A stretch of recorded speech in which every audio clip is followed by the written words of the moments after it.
Hello everyone. My name is Pathikrit Pine and welcome. I welcome everyone to this new episode of Amrit Kal Ki Or. Today we are going to discuss a very interesting thing that has happened in the recent past. आप सबको पता है Operation Sindoor has been a massive success for India and Prime Minister Modi has drawn the red line, the baseline, with Operation Sindoor being defined as a new doctrine for India in terms of its counter-terror response mechanism. Prime Minister Modi has defined Operation Sindoor in three ways.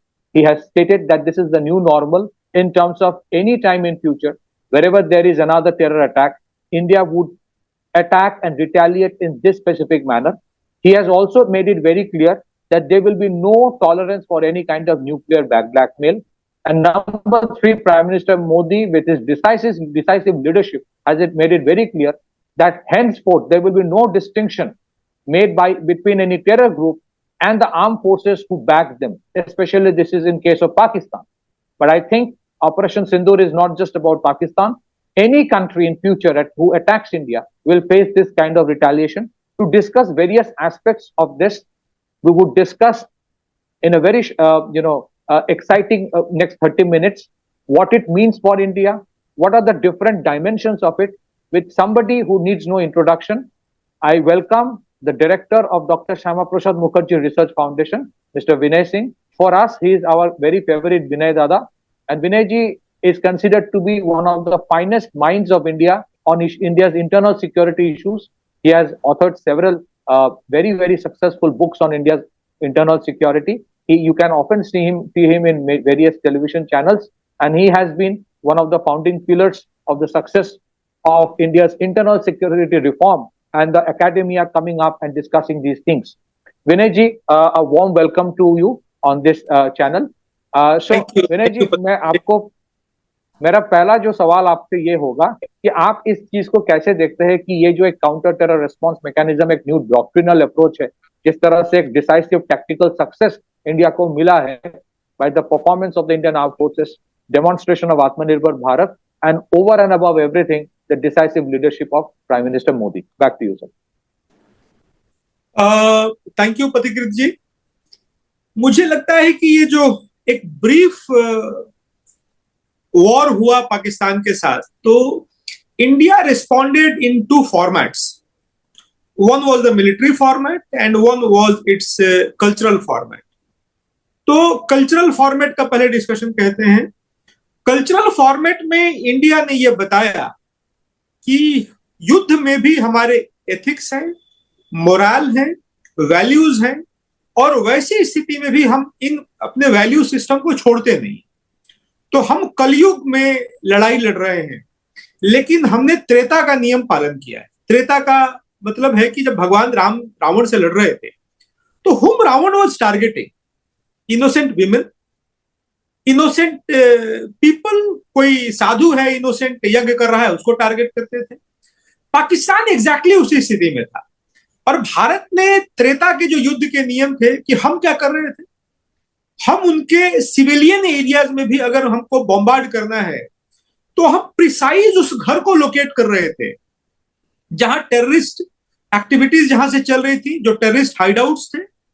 अगर पाकिस्तान अपने fighter jets को passenger aircraft से sealed कर रहा है, तो भी हम पैसेंजर एयरक्राफ्ट को निशाना नहीं बनाते थे, क्योंकि हम ये मानते हैं कि जो हमारे वैल्यू सिस्टम है, जिसमें वसुधैव कुटुंब, वर्ल्ड इज अ फैमिली, ये जो मानते हैं, तो एनिमी टेरिटरी का भी रहने वाला कोई सिटीजन अगर वह इनोसेंट है, तो उसको हम एक ग्लोबल फैमिली का पार्ट मानते हैं.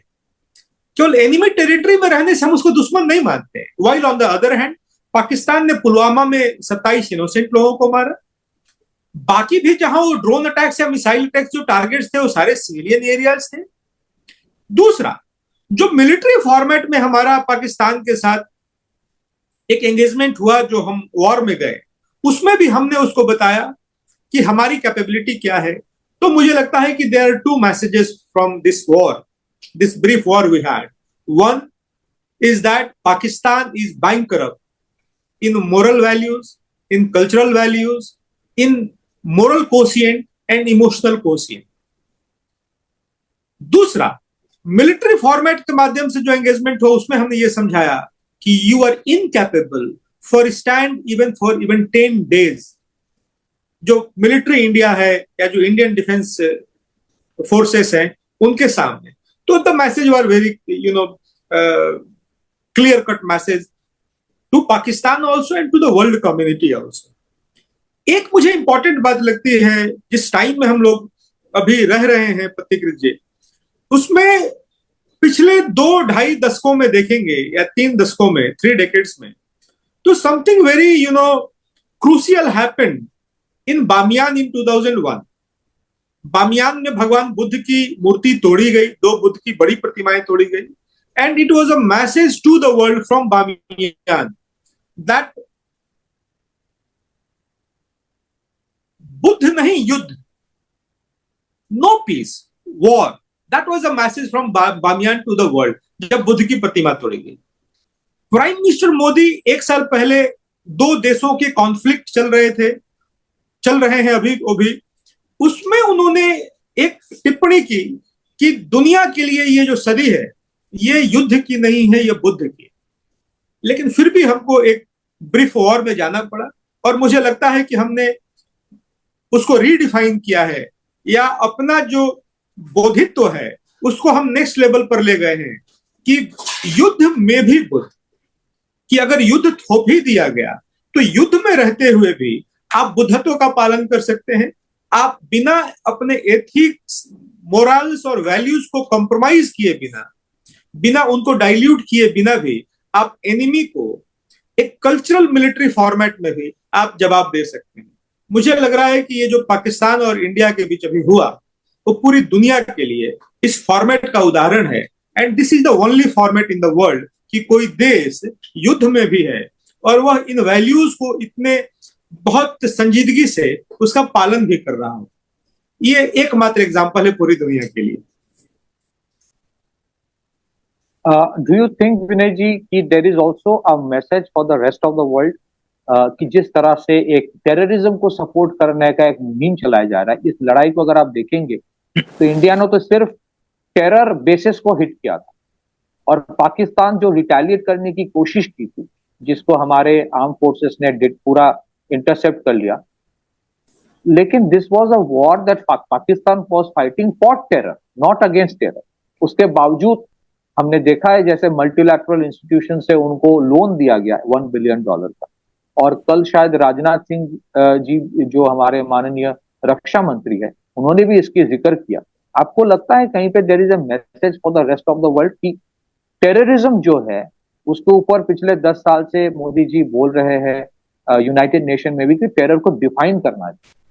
तो डिफाइन तो दूर की बात है, हम देख रहे हैं कि एक मुहिम चलाया जा रहा है कि जहां पे ये जाहिर है कि ये देश आज तक कभी वर्ल्ड बैंक और IMF का पैसा वापस नहीं किया, जहां दिख रहा है कि ये एक टेरर ऑर्गेनाइजेशंस को बचाने के लिए लड़ाई करने आया है, उसके बावजूद western funded, western back multilateral institution उसको सपोर्ट कर रहा है। So do you think there's a message for the rest of the world? Over to you, sir. This war, the India-Pakistan war, this Operation Sindoor was and is all about messaging. कई messages आए इसमें से। एक message तो यह है कि प्रधानमंत्री नरेंद्र मोदी जी जब प्रधानमंत्री बने इस देश के, तो 2 मैसेजेस उन्होंने दिया। एक, यूनाइटेड नेशंस जैसे बड़े ऑर्गेनाइजेशन, ग्लोबल ऑर्गेनाइजेशंस के पास साख का संकट है, वो गुडविल और क्रेडिबिलिटी का उनके पास संकट है, उसको प्रूव करना पड़ेगा उनको। दूसरा, उन्होंने बहुत क्लियर कट कहा था कि टेररिज्म शुड बी डिफाइंड, और टेररिज्म में बाइफरकेट करने की जरूरत नहीं है, गुड टेररिज्म और बैड टेररिज्म की पॉलिसी नहीं चलेगी। ये मैसेज उस समय का था। दूसरा, मुझे लग रहा है कि पाकिस्तान ने जिस तरीके से टेररिस्ट एक्टिविटीज को शुरू से करता रहा है, इस बार भी पुलवामा में उसने किया, तो 27 निर्दोष लोगों को उनकी कल्चरल आइडेंटिटी पूछ करके मारना, और महिलाओं को ये छोड़ करके बोलना कि go and tell your prime minister कि हमने चैलेंज किया है इंडिया को। तो आप देखिए कि उसमें भी मैसेज है कि वो महिलाएं केवल पोस्टमैन बन करके टेररिस्ट के बातों को लेकर के मोदी जी के पास नहीं गए। द सेम वुमेन पावर, वो मोदी जी का मैसेज लेकर के, हमारे प्रधानमंत्री का मैसेज लेकर के पाकिस्तान और दुनिया को भी बता रही थी। देखा होगा आपने कि डिफेंस फोर्सेस के जो प्रेस कॉन्फ्रेंस हो रहे थे, तो दोनों महिलाएं ऑपरेशन सिंदूर सिंदूर यानी अपने आप में कल्चरल सिग्निफिकेंस का है, और दो महिलाएं पाकिस्तान को ये बता रही थी और दुनिया को बता रही थी कि पाकिस्तान मिलिटरीली इनकैपेबल है और कल्चरली बैंकरप्ट है। दूसरा, दुनिया का जो रोल रहा है, खासतौर पे फिर अगेन, जैसे यूएन के क्रेडिबिलिटी के बारे में प्रधानमंत्री ने उस समय कहा था, आईएमएफ ने अपनी क्रेडिबिलिटी का सर्टिफिकेट दिया है पाकिस्तान को लोन दे करके, जो कभी रिपे होता नहीं है, होगा भी नहीं। और ऐसे टाइम में जबकि वॉर चल रहा था, और वॉर भी ऐसा कि दो देश एक दूसरे से वॉर में गए, Pakistan was fighting for terrorism and India was fighting against terrorism. और मुझे लगता है कि ये भी एक मैसेज है कि आईएमएफ जैसी संस्थाएं अभी भी उनको गुड टेररिज्म और बैड टेररिज्म, उनको लगता है कि terrorism which suits them and terrorism which doesn't suits them. तो मैं ये बता दूं पथिकृत जी कि टेररिज्म होता है जो मिसाइल आप फंड करते हैं, जो टेररिस्ट एक्टिविटीज आप फंड करते हैं, वो मिसाइल, वो बॉम्ब आपकी तरफ भी घूम करके आता है। और उसके एक एग्जाम्पल नहीं है, हाल फिलहाल से लेकर के पिछले कई डेकेड्स में ऐसे दर्जन से ज्यादा एग्जाम्पल है कि जिसने टेररिज्म को सपोर्ट किया वह उस टेररिज्म का विक्टिम भी बना। जी, आपने बहुत सही कहा। और मुझे लगता है, I am sure you will agree with me, ये जो एक ब्रीफ कॉन्फ्लिक्ट था, ये एक demonstration of Modi ji vision for Atmanirbhar Bharat भी था। क्योंकि जिस तरह से इंडिया ने अपने घर में बनाए हुए domestic indigenously made weapon system से इस लड़ाई को लड़ा, स्पेशली अगर आप एयर डिफेंस सिस्टम्स में देखेंगे, जिस तरह से हमारे Akash surface to air missile system जो टोटली इंडिया में बनाया हुआ है, फिर MRSAM medium range surface to air missile, वो एक कोलैबोरेशन में बनाया हुआ है बिटवीन डीआरडीओ एंड इजराइल, लेकिन वो भी प्रोडक्शन और रिसर्च इंडिया में ही हुआ है।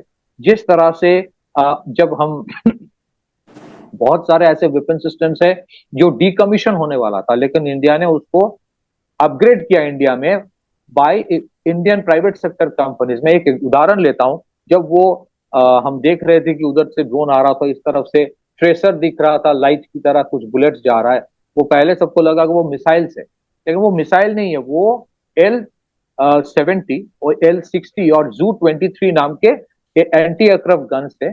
और ये काफी पुराना है, लेकिन इसको पूरा अपग्रेड इंडिया में किया गया है बाय सर्टेन इंडियन कंपनीज। और वो जो जो नॉर्मल एक एंटी एयरक्राफ्ट गन है, उसको electro optical fibre control fire control systems जो कहते हैं, उससे मतलब बेसिकली एक रेडार लगा के वो पूरा एक रेडर गाइडेड सिस्टम हो गया कि वो आइडेंटिफाई कर रहा है इनकमिंग ड्रोन को और उसको फिर जाके हिट कर रहा है। And there is something called the Akash Teer network, it's called the nerve centre of India entire air defence system. वो डेजिग्नेट कर रहा था, वो डिफाइन कर रहा था कि कौन सा चीज आ रहा है, इनकमिंग क्या है, क्या वो मिसाइल है, क्या वो शॉर्ट रेंज मिसाइल है, क्या वो एयरक्राफ्ट है, क्या वो ड्रोन है। और वो डिसाइड कर रहा था कि फिर इस तरफ से क्या जाएगा, क्या वो S-400 जाएगा, क्या वो MRSAM जाएगा, क्या वो आकाश जाएगा, या फिर एक बुलेट जाएगा। तो इस लेवल का जो एक इंटीग्रेटेड अप्रोच है जो इंडिया खुद कर रहा था, और BrahMos which is entirely made in India collaboration में है, लेकिन उसका जो research and development new generation BrahMos entirely made in India. फिर उसके साथ जिस तरह से the training, the capability building जो इंडिया में हुआ है, मुझे लगता है this is a demonstration that India has arrived in the defence sector as well. हमें और किसी की जरूरत है नहीं। और मुझे लगता है इसी वजह से विनय जी, एक जो हम मुहिम देख रहे हैं वेस्टर्न मीडिया में इंडिया की सक्सेस को डाउन प्ले करने की, मुझे लगता है there is a lot of panic among certain western defence companies की वो जो फंडिंग करता है मीडिया को वहां के, वो उसको लगता है कि अगर हम इसको कहें कि इंडिया सक्सेसफुल हो गया है, तब तो एक्सेप्ट करना पड़ेगा कि हमारे वेपन सिस्टम जो पाकिस्तान को दिया गया था वो काम नहीं कर रहा है। जिस तरह से चाइनीज वेपन्स को जिस तरह से चाइनीज वेपन्स को इंटरसेप्ट किया PL-15, जिस तरह से एयर डिफेंस सिस्टम चाइना का जो SAM है, surface to air missile HQ-9, उसको जैम कर दिया। तो the jamming capability of India जो टोटली इंडिजिनस है, तो that itself is a reflection. एक टाइम था जब डिजिटल इंडिया बन रहा था, बहुत लोग सोच रहे थे कि इंडिया में कैसे डिजिटल इंडिया बनेगा, कैसे कोई पेमेंट करेगा फोन से। आज India is the biggest market for digital payment thanks to prime minister Modi revolution. ठीक उसी तरह से जब एक टाइम था जब इंडिया के कंपनीज को कोई अलाउ नहीं करता था इंडिया में डिफेंस इक्विपमेंट बनाने में, और वो पूरा मुहिम इनिशिएटिव प्राइम मिनिस्टर मोदी का था आत्मनिर्भर भारत में, जिसको लेके भी कुछ ऑपोजिशन के पार्टी हंसी मजाक कर रहे थे। Today it is a demonstration. और एक चीज सर लास्ट में before I hand it over to you again, यही रफाल जिसको लेके बहुत पॉलिटिक्स लोग कर रहे थे, आज उस रफाल ने दिखा दिया किस तरह से वो परफॉर्म करता है। So I think this was a big messaging for India's indigenous defense industry as well. And of course, last thing, जो Indus Water Treaty के बारे में इंडिया ने कहा, blood and water cannot flow together. So I think India is doing the right kind of messaging. It is time the rest of the world, जो developed देश है, वो अपना रवैया को बदले कि it cannot be that terrorism will be called terrorism if it hurts Western interest, and if it hurts the Indian interest, then it is something else. तो फिर बोला जाएगा तुम एक साथ आके बात कर लो।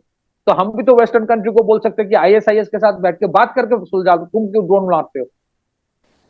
तो ये जो एक दोगलापंथी है, डबल स्टैंडर्ड है, I think that has been hit the most by prime minister Modi's decisive leadership. Back to you sir, what do you think? एक चीज बहुत क्लियर हुआ है, हमारी कैपेबिलिटी इतनी स्ट्रांग है और इतनी प्रिसाइज है कि हमने लगभग जितने इंपॉर्टेंट उनके नर्व सेंटर्स थे उसको प्रिसाइजली और सक्सेसफुली टारगेट किया। हमने अगर इस्लामाबाद से 20 किलोमीटर दूर किसी टारगेट को आइडेंटिफाई करके सक्सेसफुली टारगेट किया, तो इसका मतलब है कि हम इस्लामाबाद भी टारगेट कर सकते हैं। हम रावलपिंडी में अगर किसी एक छोटी सी चीज को टारगेट कर रहे हैं, इसका मतलब है कि वहां कोई इंपॉर्टेंट किसी का घर हो सकता है, वो प्रधानमंत्री का भी उनका घर हो सकता है, हम उसको भी टारगेट कर सकते हैं। तो कैपेबिलिटी हमने बताया कि we can target anywhere and anyone in your country, successfully target. और ये किसी लोन इंस्ट्रूमेंट पे नहीं बात कर रहे, हमारी कैपेबिलिटी है। मेक इन इंडिया और मेड इन इंडिया जब कंसेप्ट के रूप में आया तो बहुत मजाक उड़ाया गया। देश भर में ऑपोजिशन की जो हैबिट है, आप देखे होंगे कि लगातार उसका मखौल उड़ा रहे, लेकिन वही ऑपोजिशन के लोग, वही ऑपोजिशन के परिवार के पत्नी और बच्चे वॉर जब टीवी पे देख रहे थे तो उनको लग रहा था कि जैसे they are watching a video game. 4 lights इधर से आ रही हैं और 4 लाइट्स इधर से जा रही हैं और उसको डिफ्यूज कर रही हैं। और वो इस बात को लेकर सुरक्षित थे कि हम दिल्ली में बैठे हैं, हम बॉम्बे बैठे हैं, हम किसी इंपॉर्टेंट सिटी में बैठे हैं, हम सेफ हैं। ऑपोजिशन के परिवार के लोगों को भी ये एक फेथ था। मुझे लगता है ये फेथ एक दिन में नहीं आता है, ये फेथ जो सरकार होती है उसके लगातार काम करने से आता है, और उसका जो एक विजनरी एटीट्यूड है और उसका जो एक विजनरी वर्क प्लान है उससे आता है। मेड इन इंडिया और मेक इन इंडिया के सफलता की कहानी कहता है ये जो 10 दिन का एंगेजमेंट है, और 10 दिन में ही उनका दम खुल गया। पाकिस्तान की स्थिति देखिए क्या है, कुछ भी मेड इन पाकिस्तान नहीं। ये जो टेररिज्म है ये भी मेड इन पाकिस्तान कह सकते हैं इसको, लेकिन इसका भी जो गोला बारूद और जो फंडिंग है वो बाहर से ही है। हाँ, यस, वो कठपुतली है, बाहर से उनको ये किया जाता है। पानी भारत से चाहिए, बारूद किसी दूसरे देश से चाहिए, और कोई कुछ चाहिए तो भी दूसरे देश से चाहिए। अपना तो कुछ है नहीं, अपना एक टेररिज्म कह सकते हैं कि हाँ भैया हमारा टेररिज्म है, जिसके चलते वो पाकिस्तान जो है वो उसको किसी न किसी से लड़ना है, या तो आपसे लड़ेगा और नहीं तो अपने अंदर लड़ेगा। वो बलूचिस को मारेगा, काटेगा, बाकी जो दूसरे लोग हैं उनको सताएगा, मारेगा, काटेगा, उनको दे विल हैंग देम। तो Pakistan is a finished country, और पाकिस्तान एक नॉन सीरियस एंटिटी है। 10 दिन का युद्ध ये बताता है कि ऐसा नहीं है कि हमारा 1 साल का टेंशन वो ले जाए, वो 10 दिन का अटेंशन ही हमारा काफी है। बाकी we have more important works to do. दूसरी बात कह रहा हूं कि इसमें आईएमएफ के साथ साथ जो बड़े ऑर्गेनाइजेशन देखकर ग्लोबल ऑर्गेनाइजेशन है उनकी साख तो घटी ही है। बीबीसी बड़ा यूनिक केस है और सीएनएन। तो मैं तो कहूंगा कि ये प्रोपेगेंडा वर्सेस एजेंडा की लड़ाई थी। Pakistan was supported by propagandist like BBC and CNN. तो उसमें आप No, we देखिए कि will, बीबीसी विनय जी, उसको we will have a separate complete discussion. जो fake information warfare, yes yes we will yes, have another discussion on this. But और what I am saying कि हाँ, BBC is still has to define terrorism. जब India में absolutely, कोई attack होता है तो दे विल राइट गनमैन, और जब लंदन gunman. बॉस्टन बॉम्बिंग्स होती है तो तुरंत टेररिस्ट लिखता है. तो उनका बायसनेस क्लियर है. तो ये प्रोपेगेंडा वर्सेस एजेंडा की लड़ाई थी. प्रोपेगेंडा उनका क्लियर था, एजेंडा हमारा क्लियर है. We have zero tolerance on terrorism. और ये अपने दम पे हम बोल रहे हैं, this confidence is made in India. ये कॉन्फिडेंस हम इंपोर्ट नहीं कर रहे हैं, किसी दूसरे के दम पे नहीं बोल रहे.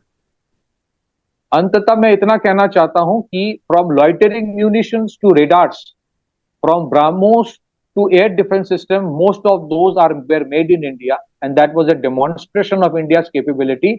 And last में, from a position of strength, आप जब declare करते हो a temporary pause or a ceasefire, that requires lot of capability. वो strategic restraint जो इंडिया ने दिखाया, that we are not a warmongering nation. इस 10 साल में अगर हमारी इतनी कैपेबिलिटी है कि हम कहीं पे भी जाके आपको मार सकते हैं, तो हम ये भी कहना चाहते हैं कि हमने एक $4 ट्रिलियन का इकोनॉमी भी बनाया. हमारा फोकस आज भी इकोनॉमिक डेवलपमेंट है और वसुधैव कुटुंबकम है. So I think this was a great message for the rest of the world. It was a demonstration of India's capability, restraint and technology and it ethos above all, जो आपने बहुत बेहतरीन तरीके से समझाया. On that note we finish it today. And on the issue of fake narrative, on the issue of internal security, we would have a series of such dialogue with Vinay ji, who's an ocean of knowledge and an inspiration for us. On that note, thank you, Vinay ji, for today's program. We will meet again soon. Thank you Patikrit ji, it was great talking to you today. Thank you. गुलशन जी, इसको of कर दीजिए.